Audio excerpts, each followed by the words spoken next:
Hi, I'm Patty. I was born in Brooklyn, Coney Island. Raised in Maspeth, Queens. I was raised with foster parents. Very good parents, very, very good. I always had financial problems. There was always, something like that in my background. But I never really worried about that because I know I would pull through. When I had the bad times, my mother, my father, my stepbrother, family, aunts, uncles, everybody was there for me. I had family support, always. Sometimes in life, family isn't enough. On November 4th, 2016, 12:30 at night, this horrible thing happened. And it will change my life forever. I will never, ever be the same. My daughter was brutally murdered. She was stabbed to death from her husband.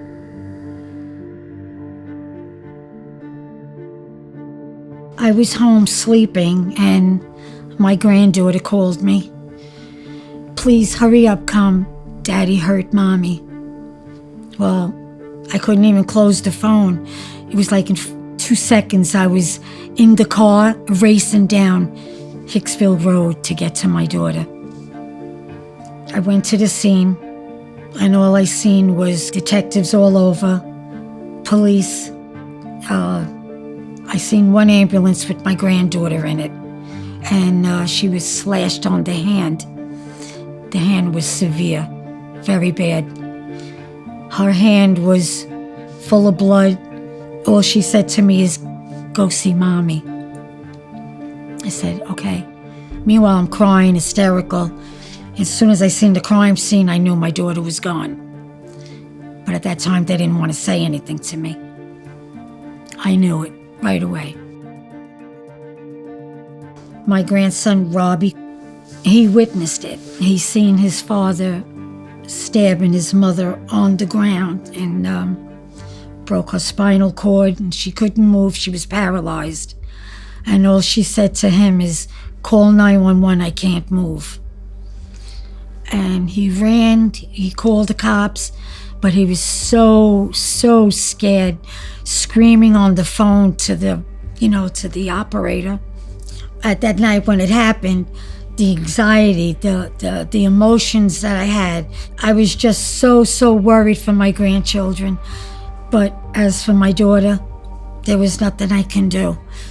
I was in denial. I was hoping she'd walk out of the house.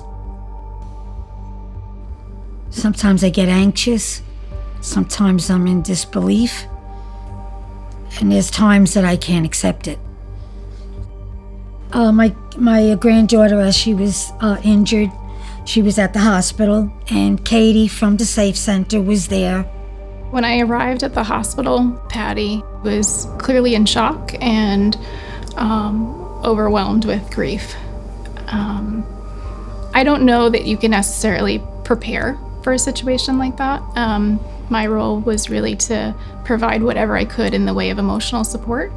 The kids were going to have to be asked questions, and in addition to just providing general support, I wanted to be able to make myself available if they needed me through that process too. It was comforting because I knew the type of person, the way I looked at her, she was great, and I knew she was caring. For the family members, for us as professionals, it's still unfathomable that happens, that the people who are supposed to love you can hurt you to that degree. And that's why it's so critical to have professionals that can understand how to support you in navigating those waters.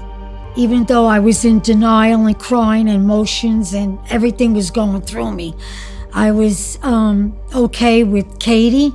She explained herself to me, who she was, how she was going to help Robbie through everything. And I go, that's the one. And I want you to continue to help Robbie. He definitely needed help. Maria's children and her mother, Patty, would have died trying to save her. They are the true heroes in all of this.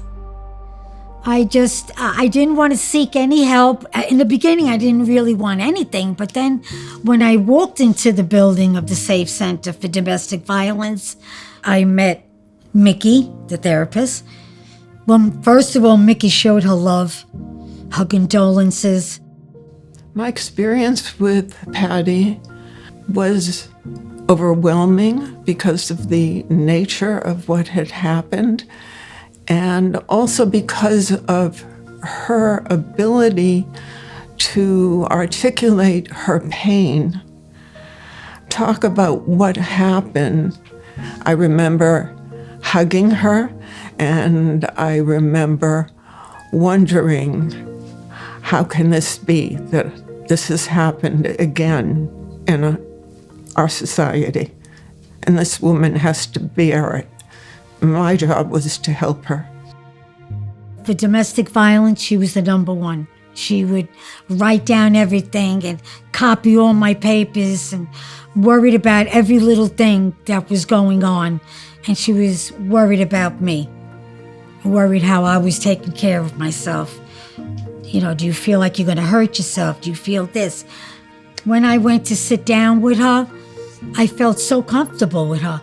It's like I knew all these people. I was happy with her. I really was.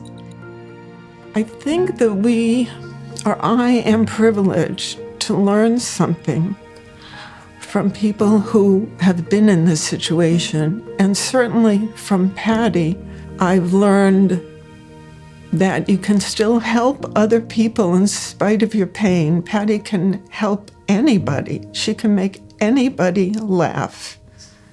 I feel that I somehow know Maria, and that in some ways Maria stays alive and helps other people, as does Patty. I also know that I need to be able to go home, and for a long period of time, I won't go home the same way. It changes me. Each one changes me. Patty has changed me. The lawyer, Lois, helped me out a lot. She went to family court with me several times.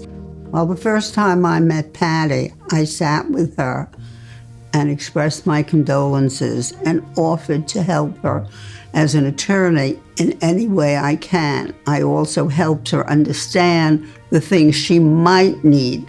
One would be to get an order of protection for Patty and for the children, so if by some error he got out on bail, we could keep them safe. She helped us get through custody. The other side of the family wanted custody of the children. I was scared what the payments would be, but when I spoke with Lois, Lois says, "You don't worry about nothing." And I said, oh my God. What I told her right to her face, "I love you, Lois. Thank you so much. Thank you from the bottom of my heart." I was able to offer Patty hope for the future by how we could help her family and the children have a future, because they now had no parents. Maybe 4 or 5 months later, I got full custody, my son and I. The positive side is I came a long way. I went through hell and back. I just want to thank everybody from the Safe Center, a place that if domestic violence is hitting somebody, get over to the Safe Center.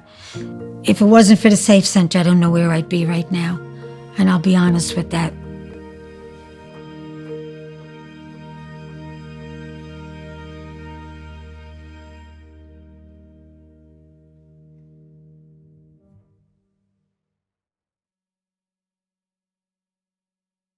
One thing I want to say is a tribute to my daughter. I spoke a few times, one at the gala, one at the ceremony. I do all this for the voice of my daughter. I love my daughter so much, and there's not a day that goes by that I don't think of her. So I do all this for her. I am my daughter's voice, and I will continue to do this.